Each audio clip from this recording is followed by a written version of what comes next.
tout le monde, how you doing?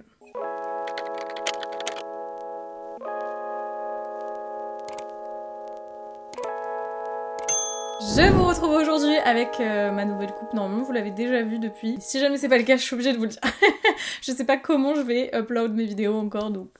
Tada! Aujourd'hui, je vais juger vos red flags. Je vous ai demandé sur Instagram, donc d'ailleurs si vous me suivez pas sur Instagram, hey, follow me. Je vous ai demandé sur Instagram de me donner tout ce que vous considérez comme étant des red flags chez quelqu'un. Alors ça peut être très bien chez une femme ou chez un homme, peu importe, voilà, on a tous des red flags et je vais les juger dans cette vidéo. Alors petit disclaimer, premièrement, on a tous des red flags, nous sommes tous imparfaits et c'est très bien comme ça. Je juge pour rigoler, bien entendu, hormis quelques red flags. Un petit red flag ne veut pas dire que la personne est une mauvaise personne. C'est des choses que nous, personnellement, ça nous embête et on n'aime pas trop ça. Mais il y a bien plus grave dans la vie. J'avais envie de faire cette vidéo parce que je trouve ça fun.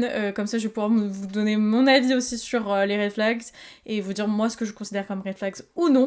Et vous pouvez échanger aussi avec moi en commentaire sous cette vidéo pour me donner vos avis également. Ensuite, deuxième petite note avant de commencer, qu'est-ce qu'un red flag? Pour les gens qui ne savent pas ce que c'est possible.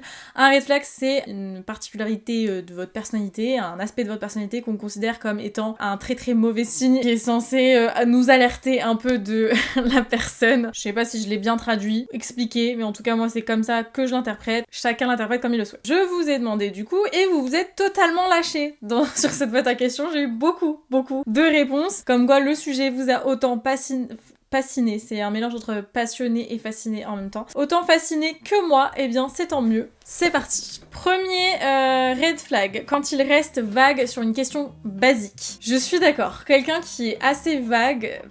Déjà ça me met pas en confiance, on est d'accord, ça me met pas en confiance, ça angoisse un peu, moi je suis quelqu'un déjà bien assez angoissé, si en plus de ça quand je pose une question simple, on me répond un peu à droite à gauche, on n'est jamais en plein dedans dans la réponse claire, nette et précise, j'ai pas le temps pour ça, et j'avoue c'est un peu inquiétant. Quand il répond que le soir, alors moi j'aurais tendance à dire l'inverse, en mode quelqu'un qui vous répond pas le soir, pour moi c'est quelqu'un qui a quelque chose à cacher ou qui a quelqu'un dans sa vie, ou que voilà, c'est bizarre, quelqu'un qui vous parle jamais le soir, genre à partir de 18h jusqu'au lendemain, et les week-ends il vous parle pas trop, pour moi c'est quelqu'un qui est pris, c'est quelqu'un qui vous cache une relation, c'est trop bizarre, genre c'est vraiment trop bizarre. Et quelqu'un qui, dans le sens qui vous répond que le soir, ça peut être quelqu'un déjà qui est très occupé, donc en soi bon voilà, on a tous un métier qui est plus ou moins prenant, mais quelqu'un qui vous propose des choses pour vous voir que le soir, ça vous fuyez aussi s'il vous plaît, on ne veut pas de ça ici.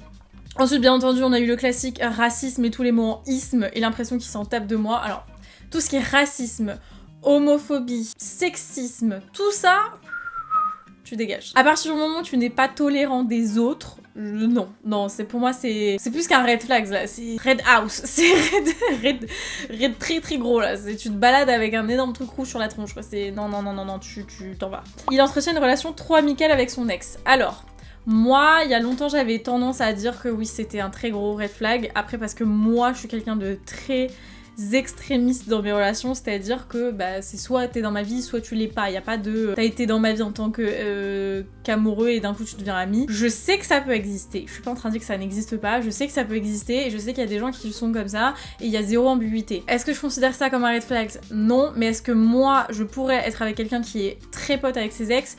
Non plus, parce que je sais que ça me mettrait dans une position très inconfortable et je serais pas rassurée. Donc bah après c'est mon avis personnel, je serais pas là à dire que c'est spécifiquement un red flag, voilà, je dirais juste que c'est quelque chose qui m'angoisse un peu. Il commente H24 des publications avec des phrases ambiguës, ça dégage aussi, on n'en veut pas mariable. Ça tu t'en vas très loin, on veut pas de toi, va-t'en. Radinerie, c'est marrant, red flags, oui et non, mais c'est marrant parce que ça me rappelle un de mes ex et franchement je crois que j'ai jamais vu un mec aussi radin de ma vie, ça a été jusqu'au stade où il voulait qu'on fasse 50-50 pour payer le McDo. À Noël, il m'a acheté des chaussettes. Voilà, vous avez le tea. J'ai jamais vu quelqu'un d'aussi radin de ma vie. La personne te parle H24 en message et hôtel, mais n'a pas le temps pour te voir. Alors ça dépend depuis combien de temps ça dure. Si c'est au début, parce que moi je sais que j'ai besoin d'un petit temps pour discuter avec la personne avant de me lancer et de la voir en vrai parce que ça me rassure. Si c'est voilà depuis allez quelques semaines, un mois, ça passe. Si ça fait beaucoup plus de temps, non, ça veut dire que la personne elle a juste pas du tout envie de s'investir dans quelque chose de concret et que t'es juste là pour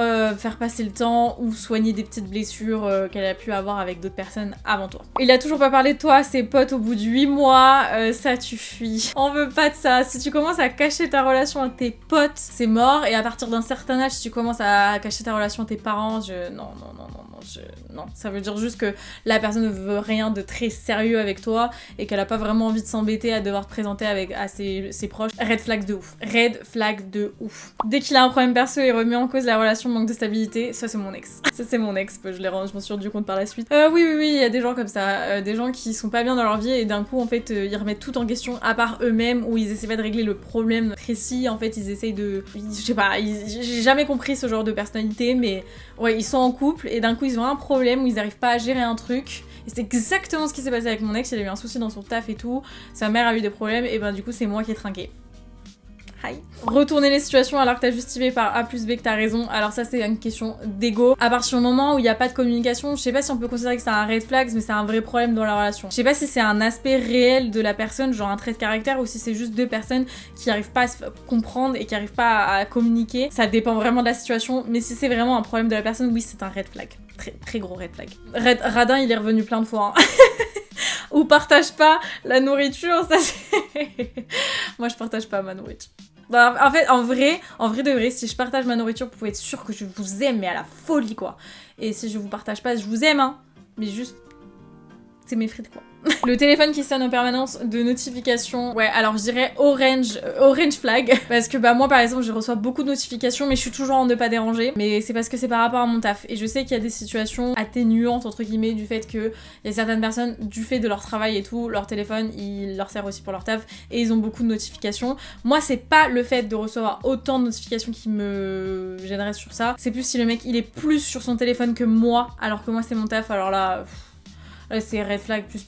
D'ailleurs, un de mes ex, il était radin, plus ça. Je vous laisse imaginer le combo gagnant que c'était formidable. Interdisent des tenues que l'on veut, au lieu de nous trouver jolies, dit tu vas pas porter ça. Ça, non seulement c'est un red flag, c'est un comportement de manipulateur. Et si jamais vous êtes dans une situation pareille, et je parle... Il existe des femmes comme ça aussi, hein. Donc je parle des hommes et des femmes. Si vous êtes dans une relation comme ça, fuyez s'il vous plaît, parce que ça commence par les tenues et ça termine par d'autres choses, ça vous empêche d'avoir votre propre vie, vos propres avis. Non, ça, faites super attention, et je veux vraiment lancer un message sur ça, faites très attention à ce genre de comportement, ça peut être extrêmement dangereux, donc s'il vous plaît, faites attention à vous, ok? Les gens qui ne font pas ce qu'ils disent. Alors ça, moi ça peut me faire péter les plombs. Ah, moi ça peut me faire péter les plombs. Ce red flag, il est... Je préfère que tu ne me promettes rien, que tu ne dises rien, plutôt que tu me dises oui alors on va faire ça, et puis je t'appellerai tel jour, et que finalement il se passe rien. Y a pas un truc qui peut me rendre plus ouf que ça, je crois. Genre par exemple, mais des trucs bêtes en plus, hein. Mais parce que moi, en fait, je vais vous expliquer.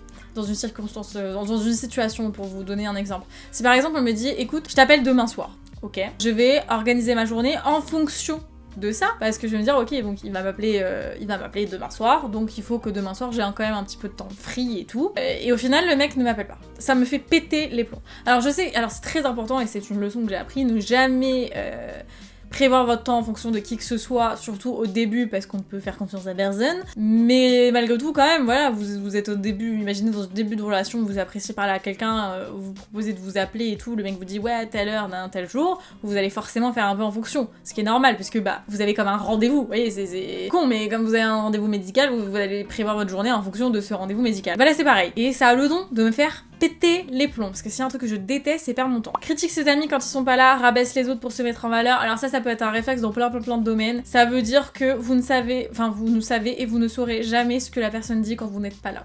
Just saying. Ah, alors là on a une phrase quoted. Alors, je suis féministe, mais si tu pouvais avoir eu moins de partenaires que moi, ça serait cool. Et j'en ai eu un autre aussi dans ce style-là, en mode... faut pas que t'aies eu trop de partenaires sexuels, etc. Il y a plein de mecs qui sont très toxiques par rapport à ça. Ça, c'est extrêmement toxique. C'est red flags fois 1000. Déjà, moi, je trouve que c'est une question qui ne se pose pas. Je trouve que ça ne se pose pas. Tu peux demander en début de relation si la personne voit d'autres personnes, si vous vous engagez dans une relation exclusive ou non, par sécurité, pour savoir où vous mettez les pieds tout simplement. Mais je n'ai jamais compris le concept de dire t'as eu combien de partenaires sexuels ? Qu'est-ce que ça vous apporte ? Vraiment, qu'est-ce que ça vous apporte à part vraiment vous blesser pour rien en plus ? Moi, j'ai pas envie de savoir avec combien de meufs le mec que j'ai envie de pécho a pécho avant moi. Ça m'intéresse pas. Je vais me sentir mal. Je vais me poser des questions. Non, je veux pas de ça. Tout comme je vois pas l'intérêt de moi de lui dire combien j'ai eu de partenaires sexuels. Enfin, je veux dire, c'est ridicule. C'est une information qui est inutile. Ne posez jamais cette question. Et si jamais on vous la pose, répondez tout simplement que ça reste votre domaine privé et que ça ne regarde que vous. Voilà. Oh, le fameux Mon ex était folle. Alors là, si vous avez un mec qui critique son ex en mode elle était folle, je dis pas en mode critique, en mode oui, alors elle a fait ça, c'était toxique, etc. J'en ai souffert, nan. On l'a toutes fait, on le fait tous également, y a pas de problème. Mais le fameux cliché du mon ex était folle, croyez-moi que 98% des cas, à chaque fois, c'était eux le problème. Non mais moi je dis ça comme ça. Se moque des autres, ça c'est un grand classique, bien entendu, c'est un red flag. Je déteste les gens qui se moquent des gens, des autres, c'est gratuit, ça sert à rien. Quand c'est voilà pour rigoler vite fait, taquiner, bon. Passons. Et encore je trouve ça très très lourd, je trouve qu'on a passé l'âge surtout, à partir d'un certain temps. Non, je pense qu'on peut avancer dans la vie sans se moquer des autres, hein, c'est totalement faisable. La fermeture d'esprit, ça revient un peu au premier que j'ai dit, en mode les gens qui sont racistes, homophobes, etc. Moi, quelqu'un qui est pas ouvert d'esprit, qui aime pas forcément les différences, et moi je parle sur plein de domaines différents. Par exemple, si on n'écoute pas la même musique, si on regarde pas les mêmes films, etc. Si quelqu'un il est vraiment critique par rapport à ça, tu dégages en fait. Reste tout seul. Reste tout seul parce que tu saoules. Pas autonome, trop dépendant des parents. J'en ai connu un qui avait jamais fait les courses tout seul de sa vie à 26 ans. Voilà, est-ce que j'ai besoin de faire des commentaires? Non. Ça c'est clairement, c'est mort en fait. Je suis pas là pour être ta mère, c'est bon, c'est bon. J'ai même pas besoin d'argumenter sur cette phrase. Une personne qui parle que d'elle, ça... J'ai vu pareil à quelqu'un qui, quand tu poses une question, ne répond jamais par et toi après, ou quelqu'un qui s'intéresse pas à vous, même pas un minimum, ça dégage aussi, on n'en veut pas. Fait passer l'amitié avant l'amour, ça c'est un truc que je considérais pas comme red flag à un certain âge, mais passer un certain âge, oui, parce que pour moi, à mes yeux, il y a un âge pour tout. Et il y a un moment où si tu veux vraiment construire une famille, avoir ta vie, etc., bah ta femme, elle est censée quand même avoir une grande place dans ta vie parce qu'elle va te donner des enfants et que t'es censé l'aimer, etc. Donc elle doit quand même avoir une place dans ta vie et pour ça il faut lui faire de la place. Je dirais, ça dépend l'âge. Vous voyez, genre à 15, 16, 17, 18 ans, c'est normal, l'amitié c'est important et on n'est pas vraiment encore dans des optiques de construire une vie, etc. À mon âge quand même... Voilà. À une ou des meilleures amies, alors moi je considère pas que ce soit un red flag. Par contre, c'est sûr que je m'en méfierais un petit peu avant de les rencontrer. Je pense qu'une fois qu'on les rencontre, on sait. Nous, on sait, on est des femmes, on sent les choses, on sait quand il y a des trucs louches. Mais une fois que je les connais, que je les ai rencontrés, j'ai aucun problème avec ça. Enfin, voilà, moi j'ai eu plein d'ex qui avaient des meilleures amies, je m'entendais très très bien avec elles. Il y en a avec qui je m'entendais pas du tout. Et ça s'est prouvé par la suite que j'avais des raisons de pas la sentir. En dehors de ça, j'ai aucun problème. Enfin, moi j'ai plein d'amis mecs aussi. J'ai aucun souci avec ça. À partir du moment où les bases sont posées, il y a pas d'ambiguïté, il y a rien. Moi, je pars du principe que tant qu'il n'y a pas d'attirance, il se passera jamais rien. S'il y a une petite attirance, c'est dangereux. Mais voilà, moi c'est comme ça que je le vois, donc je vois pas ça vraiment comme un red flag. Il y a beaucoup de choses qui reviennent toujours à la même chose en mode manque de tolérance, radin, ça c'est des trucs qui reviennent beaucoup. J'ai l'impression que vous avez tous un peu souffert de ça. Alors, ensuite on a la possessivité, la jalousie extrême. Alors pareil, là ça dépend beaucoup. La jalousie ça me dérange pas. La possessivité, ça me dérange pas jusqu'à un certain level. C'est-à-dire que si, par exemple, mon mec m'empêche de faire quelque chose, tout en sachant que moi j'ai une notion de respect assez haute et que je me permettrai jamais de le mettre dans une situation inconfortable ou qui le rend pas bien, à partir du moment où il y a une espèce de volonté de prendre le contrôle sur ma vie, ça, c'est red flag. La petite jalousie, possessivité, je pense qu'on l'est tous un petit peu quand on est amoureux, ça me dérange pas, mais voilà, si vraiment il y a une volonté de prendre le contrôle, prendre le dessus, ça c'est très mauvais et c'est très toxique, donc non. Quand il répond pas au SMS, genre il se connecte, ne lit pas, les gars trop occupés, je déteste ça. J'en ai connu plein, et en plus le pire c'est sur WhatsApp, on voit tout en fait les gars, je sais pas si vous comprenez ça, genre au bout d'un moment il va peut-être falloir que vous compreniez. On sait tout et on voit tout, donc arrêtez d'essayer de faire genre, ça ne marche pas. C'est-à-dire que sur WhatsApp, on sait quand vous ouvrez l'application, on sait quand vous vous connectez sur WhatsApp, et on sait quand vous choisissez de ne pas lire nos messages ou quand vous choisissez de ne pas y répondre. Inconsistance, genre le mec passe une journée à te parler et le lendemain, pas de news. Je déteste ça, je déteste ça. En plus, il y a jamais de truc, ça va jamais crescendo. Sans qu'il se passe quoi que ce soit d'ailleurs, c'est insupportable. Franchement, arrêtez. Sérieux, si vous n'êtes pas dans une optique de vraiment vous lancer dans un truc, de construire quelque chose, arrêtez de faire perdre du temps aux gens. Genre, je comprends pas, genre c'est compliqué à comprendre, je comprends pas, bref. Ça m'énerve, ça y est, vous avez compris, ça c'est le red flag qui m'énerve le plus. Le mec me compare à sa mère. Ah non, ça c'est chaud. Alors après, attendez, ça dépend. Parce que si vous compare à sa mère en bien, je trouve pas forcément que ce soit un red flag. Au contraire, moi je trouve ça plutôt flatteur sur les bords, en mode... attendez, ça dépend. Non mais c'est des petits trucs genre... ma mère aussi elle aime bien faire ça et tout. Je trouve ça mimes. Si c'est plus en... tu me fais penser à ma mère quand tu fais ça... Peut-être pas en fait, hein, chacun sa place. Je ne suis pas ta mère, je ne serai jamais ta mère, calmons-nous. Ah, une addiction, très bon truc qui n'a pas du tout été dit encore, je crois qu'il a été dit qu'une seule fois. Entièrement d'accord, quelqu'un qui est addict à quelque chose, surtout si c'est par exemple de l'alcool, une drogue, de la cigarette, quelqu'un qui est addict à ça, à des substances comme ça, moi j'ai déjà vécu ça et c'est extrêmement toxique parce que vous allez voir que la personne elle a une double personnalité en fonction de si elle prend la substance en question ou non. C'est hyper instable, c'est très dangereux, il peut se mettre dans des situations extrêmement dangereuses et vous emmener avec lui ou elle. Ça c'est un truc, c'est mort, c'est mort. Être menteur, bon ça c'est la base, hein, un menteur, une menteuse, qu'est-ce que vous voulez faire avec ça? Mais si t'as envie de mentir, vas-y mais ailleurs, ailleurs. Je te demande déjà à toi-même. Oh, je suis mort de rire. Il y a quelqu'un qui a dit quand il est poisson. Ma mère est poisson, vous êtes pas gentils. Quand il te dit ah non mais moi je suis pas comme ça, puis qu'au final il te montre le contraire. Je déteste les gens, alors c'est simple, les gens qui te disent non mais moi tu vois je suis comme ça, moi je suis comme ça, les 3/4 du temps vous allez voir que c'est totalement l'inverse. Je sais pas pourquoi, c'est... Et ne perdez jamais de vue, et ça c'est très important, un truc que j'ai appris avec le temps, ne perdez jamais de vue qu'au début, il donne le max. Au début, vous donnez le max. Donc si au début, ce que vous avez, la version de la personne que vous avez en face de vous ne vous plaît pas, mais fuyez. Parce que ça ne va jamais aller en s'arrangeant, bien au contraire. Au début, on est censé tout donner en fait. On est en phase de séduction, on est I want that, I want him, I want her. Je vais tout donner, je vais donner ma vie. Mais si là, en plus, il atteint même pas le minimum syndical, imaginez ce que ça va être après. Petit conseil de Tata Vicky. Attachement trop fort dès le tout début, ça dépend. Parce que ça m'est déjà arrivé d'avoir un coup de foudre et vraiment d'être dans un truc, oh mon dieu, c'est trop bizarre ce que je ressens et tout. Donc ça dépend. Quelqu'un qui, dès le tout début, vous vend les étoiles, ça c'est mauvais signe. Ça c'est souvent des gens qui sont pas très honnêtes. Ils n'aiment pas tes amis, alors ça, je vois, je sais pas. Parce que bah moi ça m'est déjà arrivé de pas aimer certains amis de mes ex. Et en soi, c'est parce que bah, j'avais mes raisons et que c'était pas forcément des bonnes personnes. Et en soi, peut-être que mon mec n'aimera pas certaines de mes amies. À partir du moment où il reste courtois et il ne dit jamais de mal d'elle, etc., surtout devant moi, et qu'il la respecte, je m'en fous. Si par contre il essaye de m'éloigner de cette personne, oui, c'est un red flag. Mais on peut pas s'entendre avec tout le monde, voilà, c'est comme ça. Donc je sais pas si je verrais vraiment ça comme un red flag. Quelqu'un qui n'aime pas les chiens, pour moi, il y en a un autre qui avait mis quelqu'un qui n'aime pas les animaux. Quelqu'un qui n'aime pas les animaux, ça dégage. C'est une personne inhumaine. Quelqu'un qui ne comprend pas que tu ne lui donnes pas le code de déverrouillage de ton téléphone. Alors oui et non. En fait, je pense que ça c'est vraiment juste une question de communication. Je pense que c'est important d'expliquer à la personne pourquoi toi tu veux le code ou pourquoi toi tu veux pas le donner. Que chacun dise les choses, son point de vue. Et en fait là c'est vraiment juste de la communication. Pour moi c'est pas vraiment un trait de caractère, je pense que c'est juste une question de communication et de dire les termes. Donc je dirais pas ça forcément un red flag. Il a 2 portables. Non mais ça, je suis désolée mais... Vous savez que c'est anguille sous roche, c'est ours sous petit morceau de caillou, c'est genre...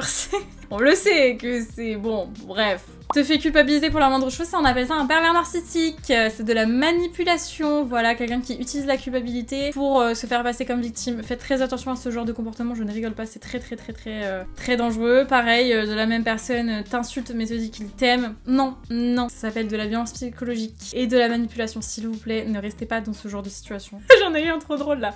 Voix qui ne correspond pas au physique. Vous êtes dur, hein. Moi, je pensais que j'étais dure, mais c'est pas un red flag, ça. C'est juste un truc que vous aimez pas, mais je pense pas que ce soit un red flag. Et je vois un peu le délire, genre, mais moi, je m'en foutrais, je pense. Honnêtement, je m'en foutrais. Je sais pas... On s'en fout. Franchement, on s'en fout. Il est un peu trop sociable et adore faire la fête. Ça, j'avoue que c'est un truc que je considère un peu comme un red flag. Mais pareil, il y a un certain degré, parce que pour moi, c'est des personnes qui sont pas très stables. Très souvent. Et moi je sais que j'ai besoin de calme et j'ai besoin de stabilité et ça c'est parce que c'est moi, mon caractère et par rapport à mon passé. Donc je sais que c'est quelque chose qui me correspondrait pas et je verrais ça un petit peu comme un red flag, genre je serais pas hyper rassurée. Il est connu par toute la ville, ça aussi c'est très mauvais. très mauvais. Ça c'est bail sombre, bail très sombre. Quand il parle de son ex dès le premier rendez-vous, si ça n'a pas été posé comme question, oui c'est très red flag. Si vous vous posez la question tout simplement comme ça m'arrive de poser la question, ça s'est terminé il y a combien de temps, pourquoi ça s'est terminé, bon voilà c'est des questions basiques que tu poses un petit peu pour cerner la personne et ce qu'elle recherche. Si de lui du coup il parle de son ex, Ça me paraît logique, vous voyez. Quelqu'un qui parle beaucoup d'argent, pareil. Ça, j'ai connu, on fuit. C'est des personnes qui n'ont absolument pas la valeur des vraies choses. Des gens qui sont très matérialistes. En soi, des fois, il n'y a pas de mal à être matérialiste, mais quand c'est vraiment à outrance, c'est extrêmement toxique. Un mec sans ambition, entièrement d'accord, c'est extrêmement red flag. Un mec qui n'a pas d'ambition, c'est quelqu'un qui ne veut pas avancer dans la vie, mais qui vous allez jamais progresser, qui va jamais vous tirer vers le haut. C'est peine perdue, vous allez faire du surplace. Enfin, en tout cas, c'est mon avis. Je trouve que c'est difficile de construire un avenir sur quelque chose d'aussi instable. Il met son tel sous son oreiller quand il dort, red flag de ouf. Et le red flag encore plus red flag que ça, c'est quand son téléphone, il est toujours comme ça. Genre vous avez l'écran qui est caché tout le temps. Quelqu'un qui n'a rien à cacher, il mettrait son téléphone comme ça. Même si, parce que moi, il y a plein de gens qui disent, moi, je mets mon téléphone comme ça, sinon j'ai toutes les notifications, ça me dérange. Mais moi, je suis toujours en ne pas déranger. Je laisse tout le temps mon téléphone comme ça, ce qui fait que quand je le déverrouille, moi j'ai rien à cacher. Je déverrouille, vous avez les notifications, j'ai rien à cacher. Quelqu'un qui va mettre son téléphone comme ça.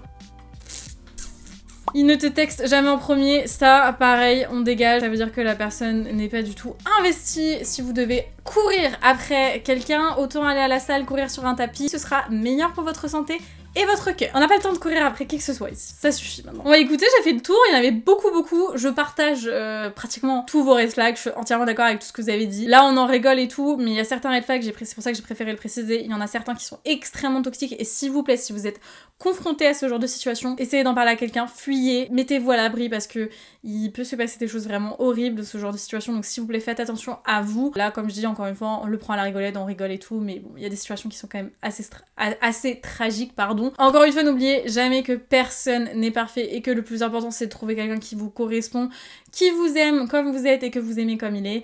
Et voilà, petit mot d'espoir à la fin alors que mon cœur est en miettes et que ma vie sentimentale est nulle. J'espère en tout cas que cette vidéo vous a plu. Si c'est le cas, n'hésitez pas à la liker et à vous abonner. C'est juste en bas. Merci beaucoup pour votre soutien comme d'habitude. Et puis bah moi je vous fais d'énormes bisous et je vous dis à très vite pour une prochaine vidéo. Ciao.